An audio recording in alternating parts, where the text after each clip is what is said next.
We can't deny that the future is all about space exploration and space supremacy. In today's world, space supremacy is critical.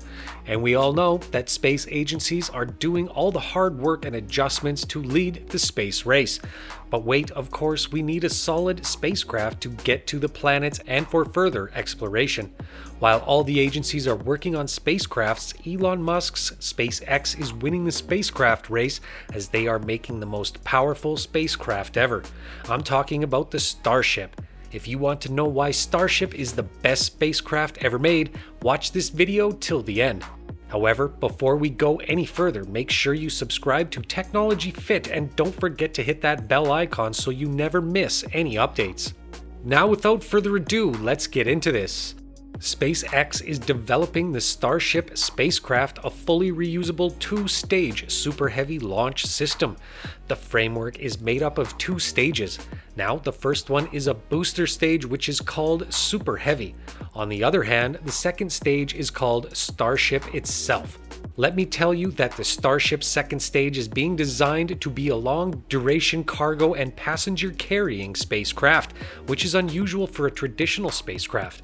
The development of the Starship vehicle began back in the year 2016 as a private spacecraft project. Yes, SpaceX has other heavy rockets such as Falcon. However, the Starship is superior because of its massive power and ability to get to Mars. When it comes to performance and engine, the Starship is a fully reusable system with at least 28 sea-level Raptors.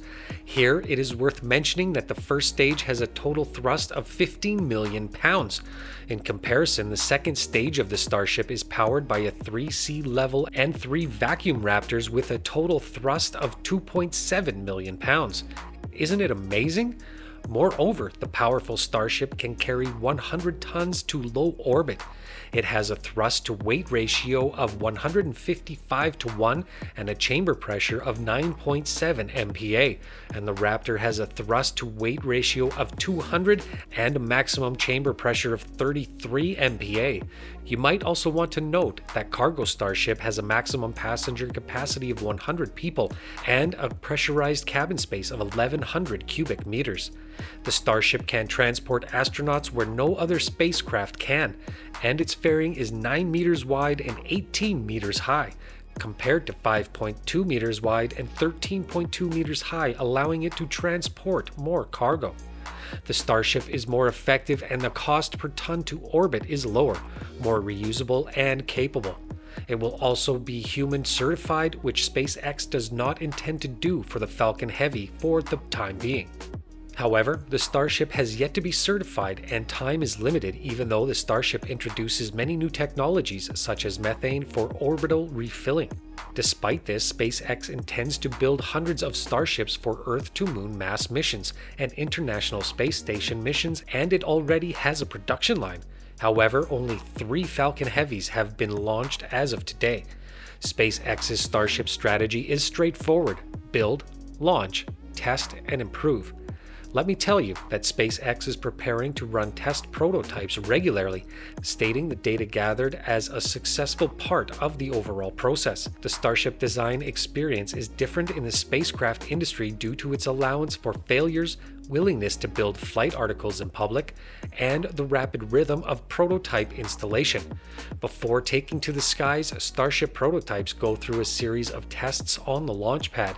These include the engine's atmospheric pressure test, cooling proof test, and dynamic fire. During the pressure and temperature test, the rocket fuel tanks of the test article are filled with harmless air temperature nitrogen gas. The test looks for leaks, validates basic vehicle valve and drainage effectiveness, and ensures structural integrity. Following the ambient temperature pressure test, the vehicle's oxygen and methane tanks are loaded with liquid nitrogen for the cryogenic proof test.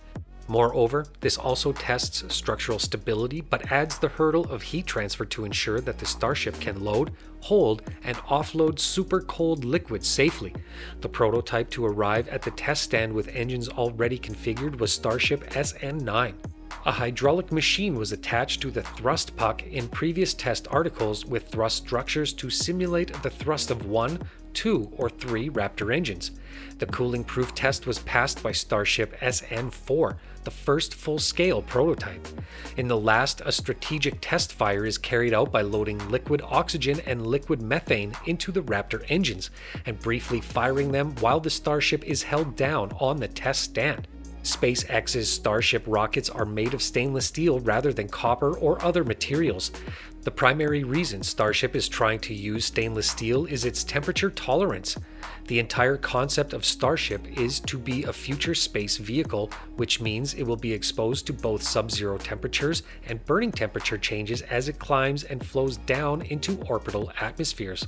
Elon Musk's company has been successful by winning NASA's trust and investment, as NASA has chosen Starship as the vehicle to land people on the moon as part of the agency's Artemis program, which is scheduled to happen in 2024. NASA will pay SpaceX no more than $2.9 billion over the next few years to develop Starship for the moon, money that will be matched and possibly exceeded by funds from SpaceX itself. SpaceX will fly Starship to the lunar surface without a crew at least once before transporting astronauts, according to the terms of the program. Although NASA is currently performing a review of the entire Artemis program, the Commission says there is still a possibility that the mission could take place in 2024. Investing in Starship will assist NASA in returning to the moon, but it will also accomplish something more significant. A Mars ship is referred to as a Starship. By selecting Starship for the moon, NASA is investing in the Starship program itself, providing SpaceX with funding for the same technology and systems required to reach the Red Planet, a true moon-to-Mars strategy if there ever was one. This is not a risk-free decision. NASA previously chose at least 2 agencies to provide commercial cargo and crew transportation to the International Space Station in order to maintain competition, control costs, and guarantee success. NASA is putting all of its eggs in one basket by selecting only SpaceX. However, SpaceX has previously accomplished its NASA agreements. They have enrolled from a small company to the world's leading aerospace company in the last 20 years, launching cargo and astronauts at a rate comparable to national space agencies. NASA now trusts SpaceX with the lives of its astronauts in order to reach the International Space Station, relies on the company to supply the space station, and places its crucial research missions to their rockets. If Starship is successful in returning humans to the lunar surface, the public-private partnership model will be proven correct. So what do you think about Starship? Don't forget to share your thoughts and valuable feedback with us in the comments section below. That's all for today's video, and I hope you enjoyed this video. If you liked the video, make sure you share it with your friends and give this video a thumbs up. And if you have not already subscribed to our channel, subscribe to it and press that notification bell so you receive a notification each time we upload an interesting video on this channel. Thanks for watching this video. We will see you in the next video. Take care and stay tuned.